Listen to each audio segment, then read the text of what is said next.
नमस्कार दोस्तों, मैं नितिन सिंह जीसस एकेडमी 2.0 में आप सभी का हार्दिक रूप से स्वागत करता हूं। जैसा कि रेशियो एंड प्रोपोर्शन की क्लास चल ही रही थी, तो आज पार्ट नंबर 3 की क्लास है। तो सबसे पहला आपका सवाल दिया गया है कि ए अनुपाते बी, लिखेंगे हम ए अनुपाते बी बराबर 2:3 तथा बी अनुपाते सी बराबर 4:5। तो कहा गया है ए प्लस बी और बी प्लस सी का दोनों का अनुपात बताना है। तो सबसे पहले आप ए रेशियो बी रेशियो और सी रेशियो का मान निकालेंगे।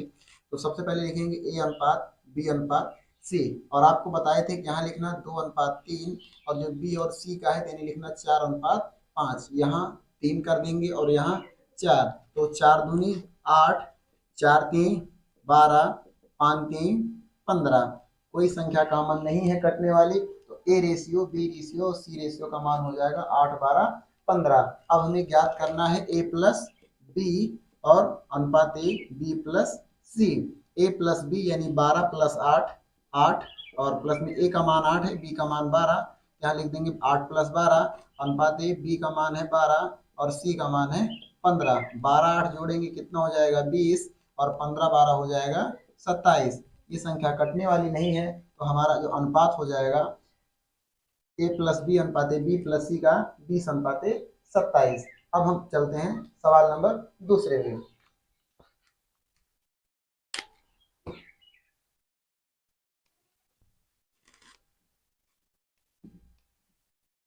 सवाल नंबर दूसरा कहा गया है कि यक्स अनुपाते वाई बराबर 2:1। तो कहा गया है एक्स स्क्वायर माइनस का वाई स्क्वायर अनुपाते एक्स स्क्वायर और प्लस का वाई स्क्वायर। आपको बताए थे जब दो ही संख्या दी जाएगी तो यक्स का मान ये हो जाएगा, यानी पीछे वाले का मान पीछे वाला, आगे वाले का मान आगे वाला। तो यक्स का मान 2 है, आप 2 का स्क्वायर करोगे 4 आएगा, माइनस 1 का स्क्वायर 1 होगा। अनुपाते यक्स का मान 2 है, यानी 2 का स्क्वायर 4 और 1 का स्क्वायर 1। 4 में से 1 घटाएंगे 3, और 4 में से 1 जोड़ेंगे तो 5। आपका जो अनुपात आएगा वो 3:5। ठीक है। सवाल नंबर तीसरा, इसे अब मिटाते हैं हम।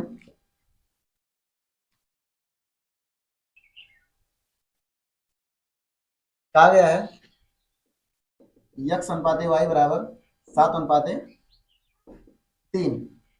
तो ज्ञात करना है आपको यक्स वाई और प्लस में वाई स्क्वायर और बटे में एक्स स्क्वायर माइनस का वाई स्क्वायर। जैसा कि आपको पहले से ही बता चुके हैं कि आगे वाले का मान ये होता है और पीछे वाले का ये। तो हम यहाँ लिखेंगे 7 × 3 यानी x y minus plus y का स्क्वायर यानी 3 का स्क्वायर 9, और एक्स का स्क्वायर कितना हो जाएगा 7 7 49, और 3 का स्क्वायर 9, 7 3 21 और प्लस का 9, और बटे 49 माइनस का 9, 21 9 हो जाएगा 30, और 49 में से 9 घटाएंगे आएगा 40। ये हमारा आंसर नहीं होगा, हम लास्ट वाली संख्या काट देंगे। आपका आंसर जो आएगा 3/4, यानी कह सकते हैं 3:4। फाइनली यही हमारा आंसर हो जाएगा। अब हम चलते हैं सवाल नंबर चौथे में, तब तक आप इसे नोट कर लीजिए।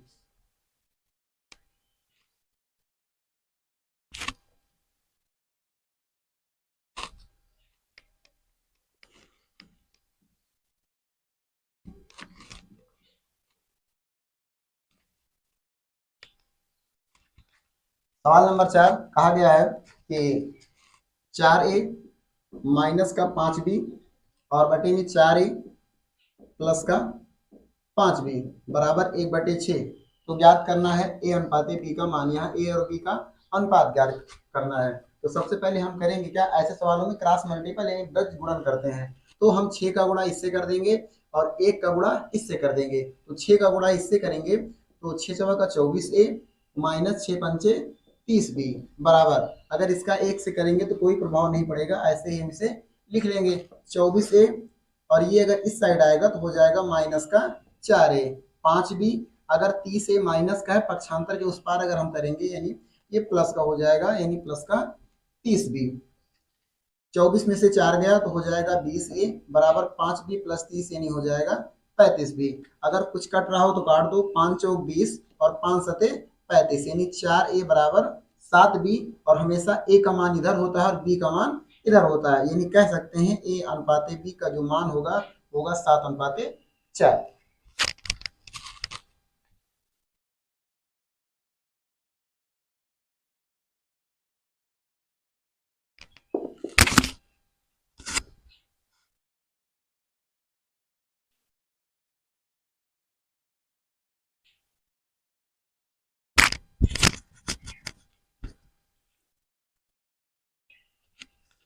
चलते हैं सवाल नंबर नेक्स्ट बारे में।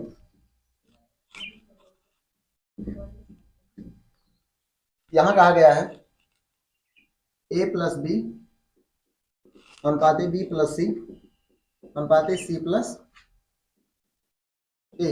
इसका जो मान दिया गया है 6:7 अनुपाते 8। तो और दिया गया है एक a प्लस बी प्लस सी बराबर 14। तो ज्ञात करना है आपको c का मान क्या होगा। तो c का मान क्या होगा, तो सबसे पहले हम ए बी सी का अनुपात निकालेंगे तभी c का मान आएगा। तो यहाँ दिया गया है a प्लस बी और a प्लस बी का मान है 6, b प्लस सी ये मान है 7 और c प्लस a का मान है 8। हमेशा जो अनुपात होता है वो कटने पर आता है, ये हमारा फाइनल अंक नहीं है। तो इसके हम आगे लगा सकते हैं कोई भी एक अचर पद, या ऐसे कह सकते हैं चाहे r लगा दें चाहे x लगा दें, तो हम r लगा देते हैं, रेशियो एंड प्रोपोर्शन है। यानी a प्लस बी का मान 6r और b प्लस सी का मान 7r और c प्लस a का मान 8r। ठीक है, और कहा गया है a प्लस बी प्लस सी का जो मान है वो 14 ये निर्धारित है, दिया गया है। यानी तीनों को अगर हम ऐड करेंगे तो 14 आएगा। तो सबसे पहले लिखेंगे हम, अगर इन तीनों को जोड़ें तो ये हो जाएगा 2a, ये 2 बार है 2a 2b प्लस 2c। ठीक है, और अगर इसे जोड़ेंगे तो 7 6 13 और 13 8 21 और r सबके साथ है तो r हम ऐसे लगा देंगे। उसके बाद देखते हैं अगर इसे जोड़ेंगे तो 2 2 4 और 4 2 6, ऐसे नहीं। सबसे पहले देखो दो सब जगह है तो दो हम कॉमन ले लेते हैं। तो a प्लस बी प्लस सी बराबर ये हो जाएगा 21r। यहाँ देखिए 2 और a प्लस बी प्लस सी का मान दिया गया है 14, तो हम यहाँ लिख देंगे 2 गुणे 14 बराबर 21r।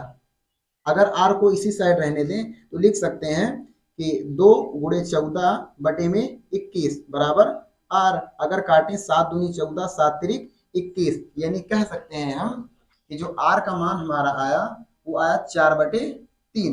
अब r का मान हम सब जगह रख देंगे। जैसे a प्लस बी का मान है 6r, तो 6 गुणे 4/3, 3 से काट दो 3 दूनी 6, यानी जो a का मान आ जाएगा a प्लस बी का वो 8 आ जाएगा।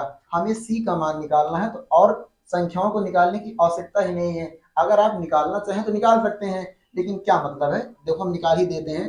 7 और r का मान वही रख दो 4/3, अगर काटेंगे 7 चौक 28 और बटे में 3, और यहाँ 8r यानी 8 गुणे 4/3 ये हो जाएगा 32/3। अब यहाँ हमें c का मान निकालना है। अगर हम a प्लस बी का मान यानी a प्लस बी प्लस सी का मान 14 दिया गया है, अगर हम a प्लस बी का मान रख दें और इसमें से घटा दें तो हमारा c का मान आ जाएगा। यानी हम कह सकते हैं कि a प्लस बी प्लस सी बराबर कितना दिया गया है 14, और ए बी का मान अभी निकाले हम कितना आया 8, और प्लस का c कर दें बराबर 14, तो c बराबर हो जाएगा 14 माइनस का 8 बराबर 6। फाइनली हमारा c का मान जो आया वो 6 आया। यही इसका करेक्ट आंसर है। लगाना चाहे तो आप से लगा सकते हैं।